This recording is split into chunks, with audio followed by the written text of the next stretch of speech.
With the WINN FM News, I am Kevin Brown. Our top stories: People's Action Movement demands full disclosure on national security and public programs in St. Kitts and Nevis. Police identify body found in Newcastle, Nevis as Wingrove Maynard. Nicholas Johnson, second person charged in a shooting of police officer. Opposition leader Chastanet warns St. Lucia faces national security crisis. Full occupancy for Grenada Carnival 2025 brings economic boost from the tourism industry. Internationally, Donald Trump and Vladimir Putin end Ukraine summit without ceasefire deal. Now, the details.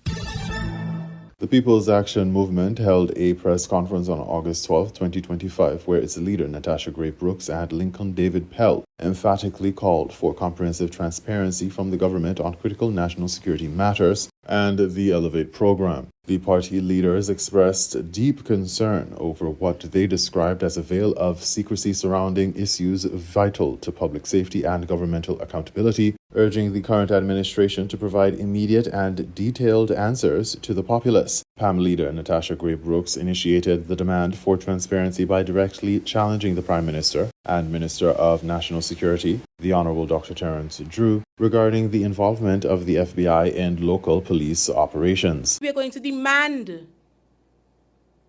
Mr. Minister of National Security, Mr. Prime Minister, take the bull by the horn and let the people know why the FBI was assisting our police. Are we safe?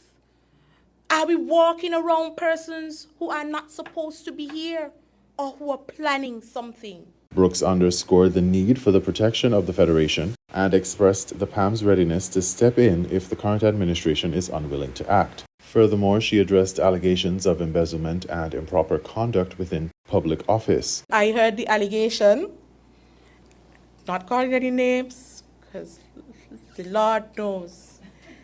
No room over the prison for me. So I'm going to make sure that I try to stay on the straight and narrow.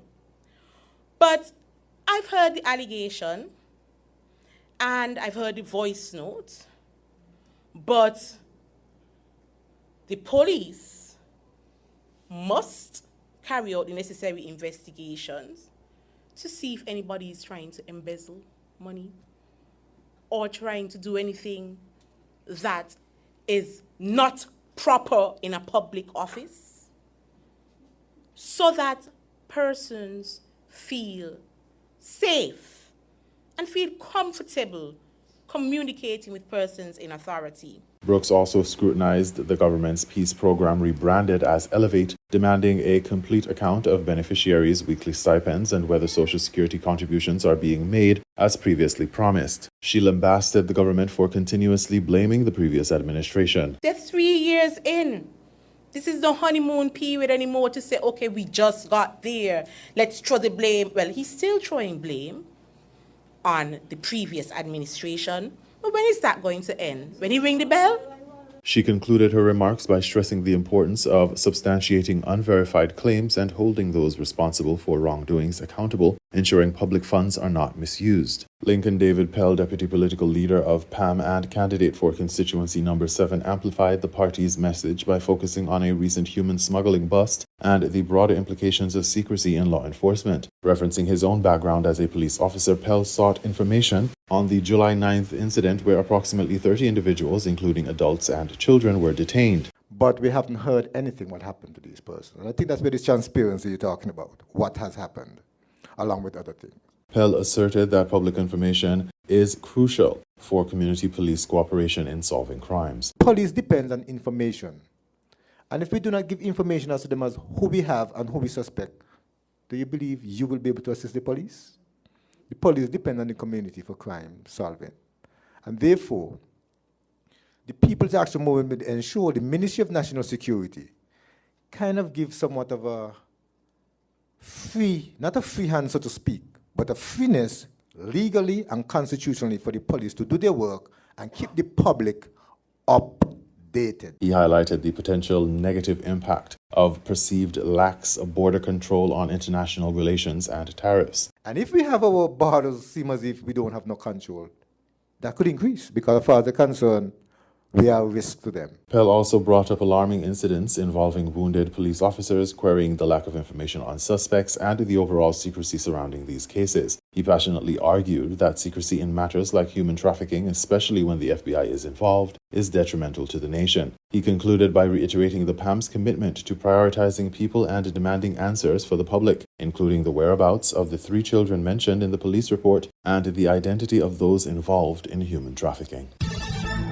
On August 14, 2025, at around 7:30 a.m., an unidentified elderly man with no known address was found deceased in a storm drain in Newcastle near the beach. The body was later identified as 78-year-old Wingrove Maynard of Mount Lily, Nevis. Authorities disclosed that they do not suspect foul play and an autopsy is pending. More on this as information becomes available.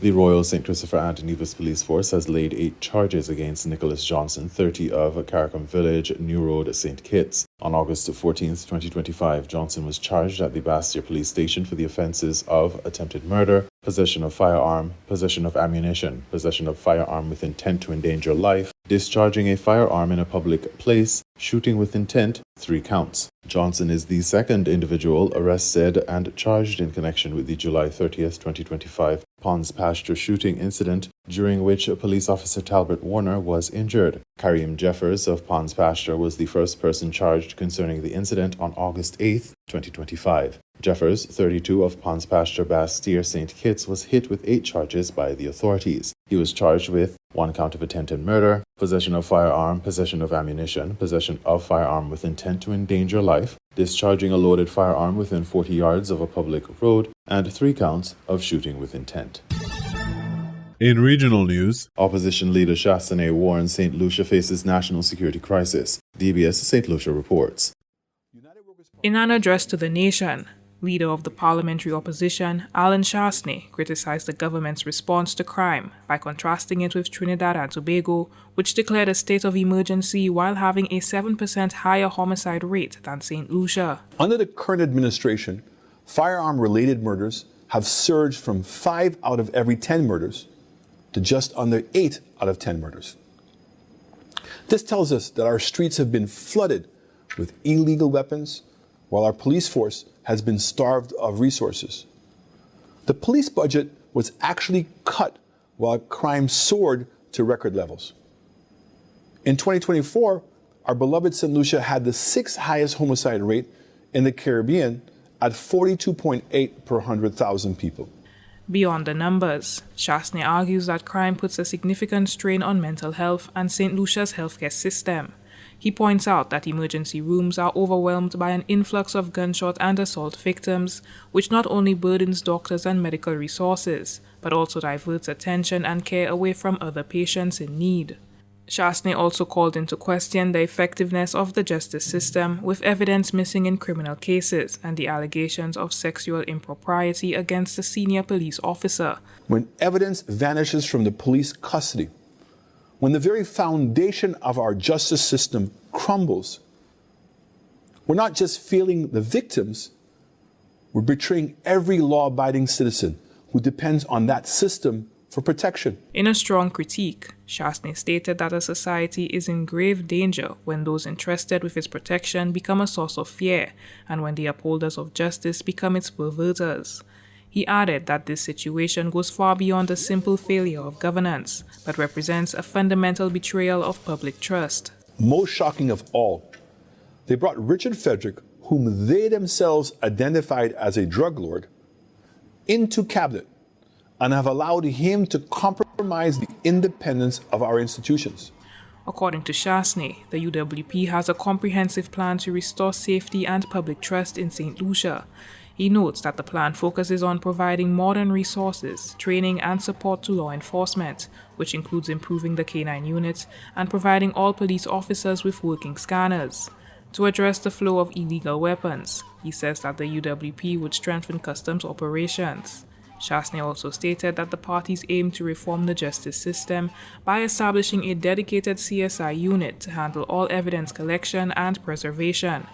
He emphasizes that the plan demands accountability, with allegations of misconduct to be thoroughly investigated, regardless of a person's position or connections, and those found guilty will be held responsible for their actions.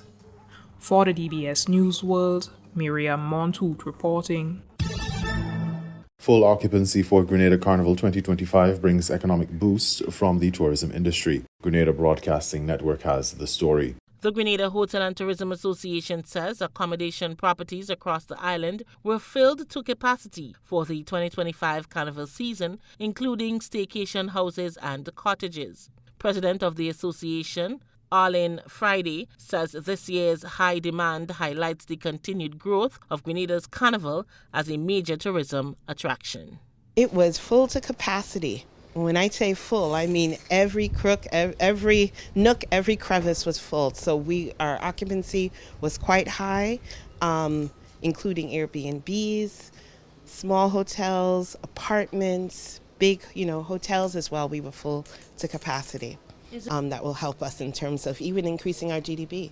So yes. So these are things that we're excited about, and this is why we try to tell the world how important it is to come to Grenada and in turn how it gives back to Grenada.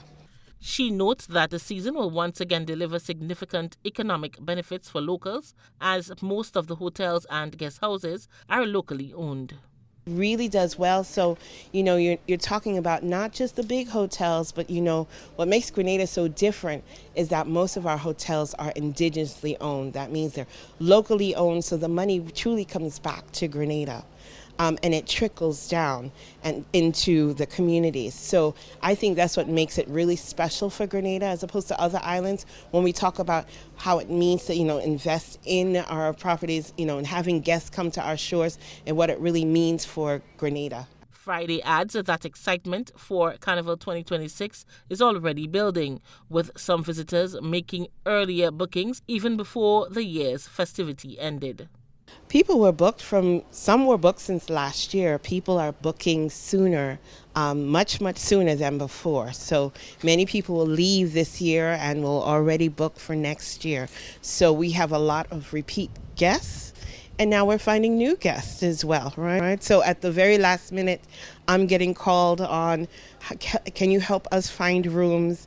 Is there a way that you can possibly assist in getting a room squeeze? There are people who are actually renovating and putting more room stock, giving us more room stock, which is what Grenada needs, to accommodate the amount of guests that are coming on island during these busy times of year. Friday says the association will continue to work closely with stakeholders to ensure the island remains a top choice for cultural tourism in the region. Rena P. Thomas, GBN News. We now bring you these international reports. In the past few minutes, the White House confirmed President Trump has spoken to Volodymyr Zelensky following the Anchorage summit with Russian President Vladimir Putin. It was described as a lengthy phone call from Air Force One as Mr. Trump made his way back to Washington. Mr. Trump has also spoken to NATO leaders. Presidents Trump and Putin failed to reach an agreement to end the war in Ukraine. But Mr. Trump said great progress had been made. Our State Department correspondent Tom Bateman reports. Isolated no more, this was a red carpet welcome. Even a presidential applause given for the architect of the Ukraine war. And a warm greeting that melts the freeze the US imposed on Russia's place in the world. A gift to his counterpart on US soil. Still, American firepower was being flexed. Some were still asking the tough questions. President Putin, will you stop killing civilians? But for the Russian leader, a privileged ride in the back of the presidential Cadillac, the Beast, a chance for a private chat, leader to leader. Then began their near 3-hour meeting with 2 top advisors each. Would Mr. Putin cede to Mr. Trump's demand for a ceasefire? Ukraine was not invited to this summit, where its fate was discussed, and a second day of protests in its support took place nearby. While at the airbase, the media was scrambled as the talks ended earlier than expected. Mr. Putin spoke first, referring to an agreement with President Trump. I would like to hope that the agreement that we've reached together will help us bring closer that goal and will pave the path towards peace in Ukraine. We expect that Kiev and European capitals will perceive that constructively and that they won't throw a wrench in the works. As he tried to sideline the Europeans, he heaped praise on the American leader, echoing his long-stated claim that the war wouldn't have happened if Mr. Trump had been in office. Today, when President Trump saying that if he was the president back then, there will be no war. And I'm quite sure that it would indeed be so. I can confirm that. Thank you very much, Mr. President. Mr. Trump, though, said there hadn't been an agreement, but there was progress. I believe we had a very productive meeting. There were many, many points that we agreed on, most of them, I would say, a couple of big ones that we haven't quite gotten there, but we've made some headway. So there's no deal until there's a deal. I will call up NATO in a little while. I will call up the various people that I think are appropriate, and I'll, of course, call up President Zelensky and tell him about today's meeting. It's ultimately up to them. Later, pressed on what the details were, he wouldn't say. He added that he would call President Zelensky and the Europeans to tell them about today's meeting, saying it was ultimately up to them. And then more mutual praise. I've always had a fantastic relationship with President Putin, with Vladimir. This was not the outcome Mr. Trump wanted, but he portrayed it as getting closer to his goal of ending the war. Again, Mr. President, I'd like to thank you very much, and we'll speak to you very soon and probably see you again very soon. Thank you very much, Vladimir. Next time in Moscow. This meeting amounted to a further shift as Washington tilts towards Moscow without any obvious concessions from Vladimir Putin. A new moment of anxiety for Ukraine and for Europe as the peacemaking president can only seem to find more war. Tom Bateman, BBC News, Anchorage, Alaska. Well, before leaving Alaska, President Trump spoke to Fox News channel's Sean Hannity about how he thinks it's down to Mr. Zelensky to make a deal. You talked to Vladimir Zelensky. What's your advice to... make a deal. Make the deal. Got to make a deal, yeah. Look, Russia's a very big power. Mm-hmm. And they're not. They're great soldiers, and they have great... But, you know, they also had the best equipment. You know, they had our equipment. We have the greatest military equipment in the world, but they did have courage in fighting. And, you know, they're fighting a big war machine. And I think are close to a deal, but I don't like saying it. I always say, if I'm really close, I say 50-50, because so many things can happen. But I think President Putin would like to solve the problem, and it was a problem that should have never happened. Our correspondent Tom Bateman is in Anchorage with more on what President Trump has said he will do next. He will call NATO leaders and Mr. Zelensky himself, although you have to ask, what exactly is he going to be putting to them? Because it's clear that the key concession he wanted from Vladimir Putin to sign up to a ceasefire, he has not got.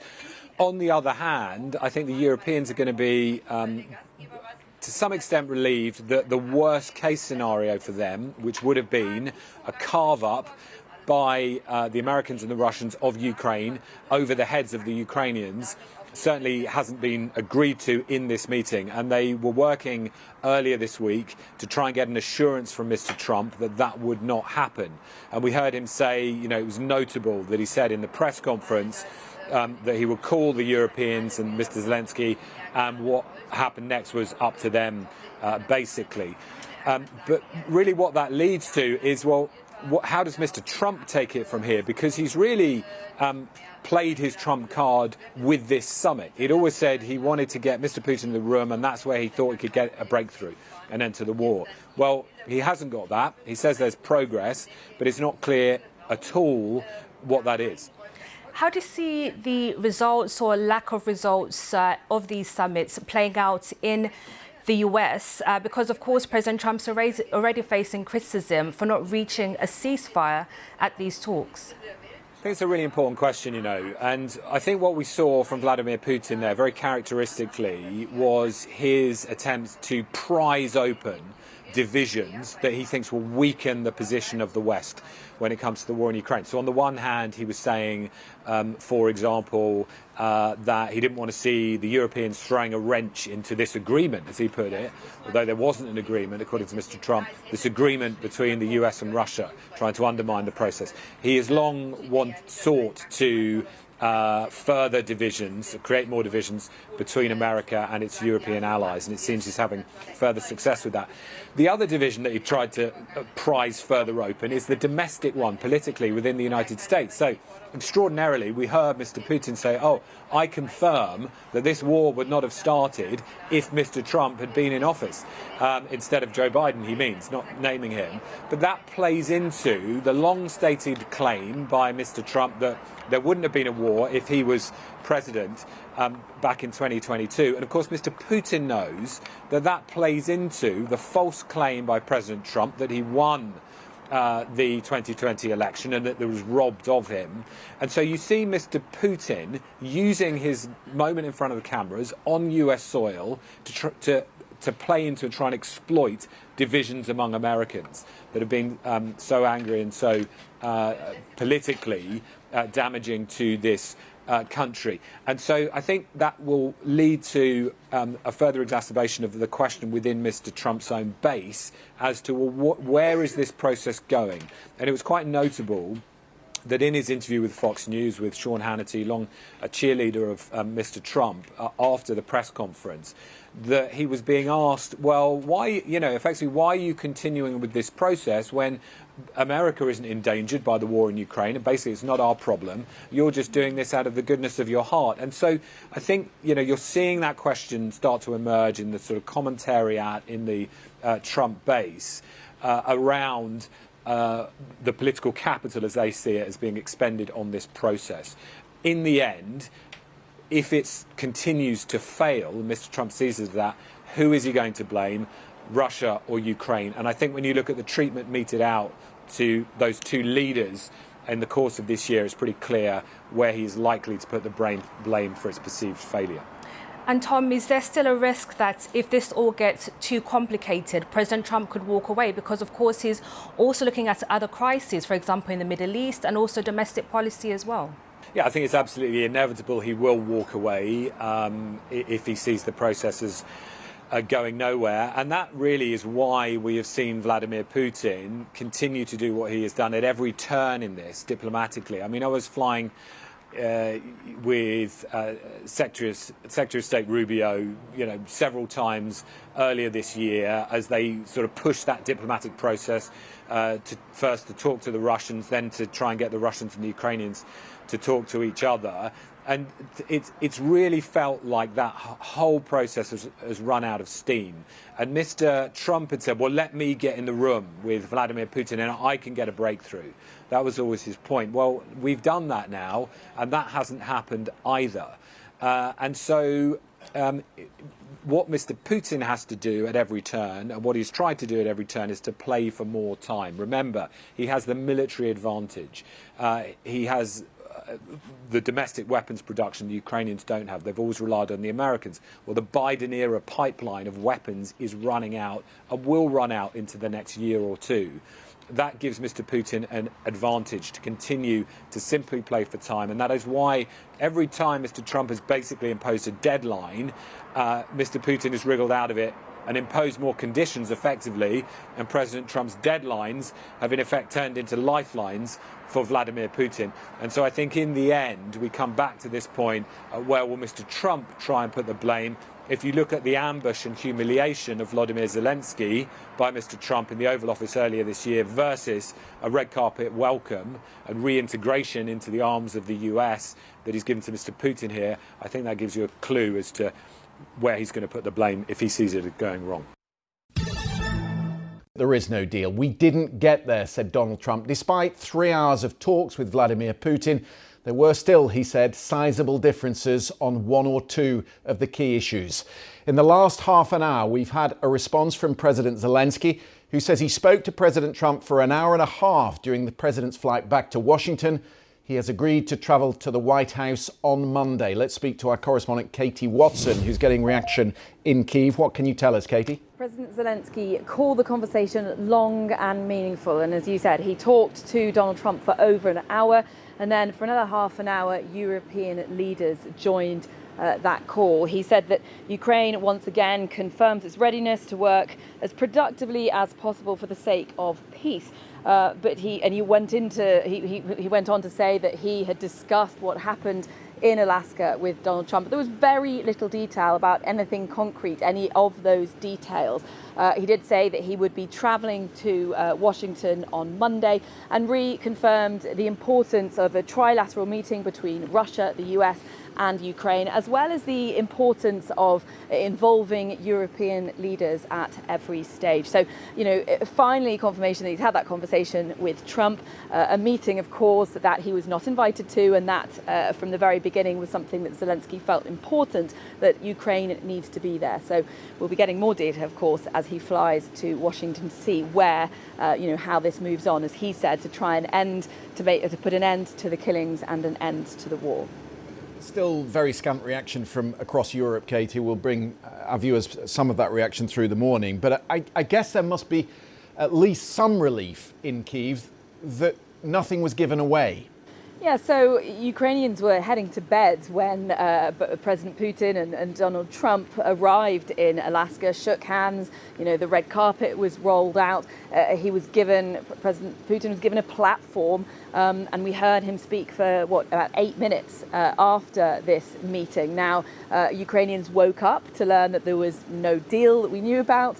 That there was the progress had been made, but what progress exactly, nobody was clear. So I think there's a mixture of relief that there was no kind of massive kind of land agreement made without the Ukrainians at the table. But at the same time, there's no ceasefire. The war continues. As we heard, there are drone attacks that still continue here. So people here are a bit skeptical. They saw President Putin be given a platform, and that certainly sits very uncomfortably with people here in Ukraine. Katie Watson in Kyiv, thank you very much. No reaction, as I say, from the Europeans that were on that call, but we have had some comment from Viktor Orban, the Hungarian Prime Minister, who says this: for years we've watched the two largest nuclear powers eliminate the framework of their cooperation and send messages to each other. It's over now. The world is a safer place today than it was yesterday. In Gaza, the camera does not just capture the story, it becomes part of it. Palestinian journalists move between the ruins of bombed homes, hospitals under siege, and streets where missiles could strike at any moment. Every assignment is accompanied by the same unspoken question: will they make it back alive? As a journalist, you live in conditions that are more difficult than the mind can imagine. You live in a tent. You drink water that's not good enough for drinking. You eat unhealthy food. I now recognise that our conditions in which we all, as journalists, are confused. There's a part of our lives that's been ruined and gone too far away. Across the street from the ruins of what was once the School of Media Studies at Al-Quds Open University, Hussein Saad is recovering from the injury he sustained while running to safety.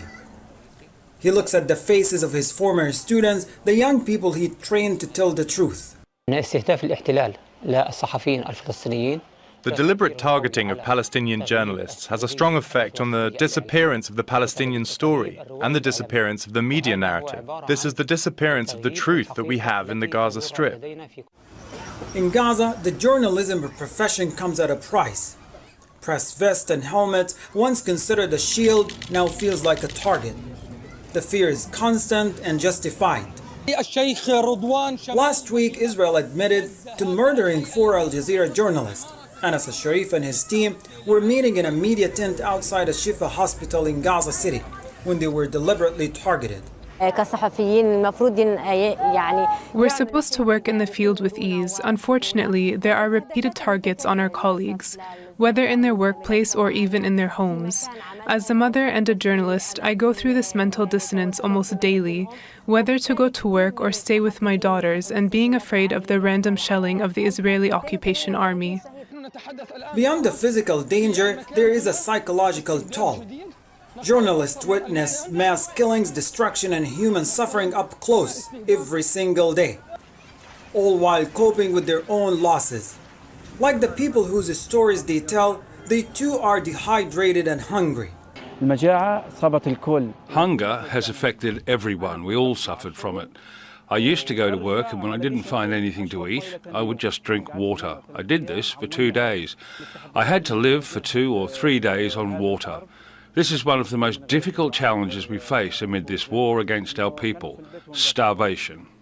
Despite the threats, Palestinian journalists continue to report, driven by a belief that documenting the truth is not just a profession, but it's a duty to their people and to history. Hani Mahmoud, Al Jazeera, from Gaza City, Palestine. Stocks finished mixed Friday, with the Dow rising marginally and the S&P 500 slipping 0.3% and the Nasdaq falling 0.4. The Dow hit an intraday high with the help of United Health, shares of which jumped 12% after Warren Buffett's Berkshire Hathaway revealed a new investment in the healthcare company, and others boosted their stakes. The stock had fallen about 40% this year as a result of financial missteps, among other issues. Joe Hegener, founder and chief investment officer with Asterazoa Capital, said his firm picked up shares in the company recently too. It's the largest healthcare provider in the country. It's just not going away. It makes perfect sense why Berkshire Hathaway would want to, take a hard look at that. Historically speaking, that business traded for 20 to 25 times earnings. It got down into the low teens. And that's just a very interesting entry point. It was an interesting entry point for us and for Berkshire, and I'm sure for many other value investors. The healthcare sector had its best weekly performance since October 2022. More broadly, Wall Street's main stock indexes recorded their second week of gains, buoyed by expectations that the Federal Reserve could restart its monetary policy easing cycle with a 25 basis point interest rate cut in September. A meeting between U.S. President Donald Trump and Russian counterpart Vladimir Putin was also on the radar, with markets hoping it could pave the way for a resolution to the war in Ukraine and determine the outlook for oil prices. The two leaders began their face-to-face discussion in Alaska on Friday. Other stocks on the move included Applied Materials, which tumbled 14% after the chip equipment maker issued weak fourth-quarter forecasts. And shares of Intel rose roughly 3% after a report said the Trump administration was in talks for the U.S. government to potentially take a stake in the chip maker. You were listening to the WINN FM 98.9 newscast. Our top stories were: People's Action Movement demands full disclosure on national security and public programs in St. Kitts and Nevis. Police identify body found in Newcastle, Nevis as Wingrove Maynard. Nicholas Johnson, second person charged in a shooting of police officer. Opposition leader Chastney warns St. Lucia faces national security crisis. Full occupancy for Grenada Carnival 2025 brings economic boost from the tourism industry. Internationally, Donald Trump and Vladimir Putin end Ukraine summit without ceasefire deal. Thank you for listening.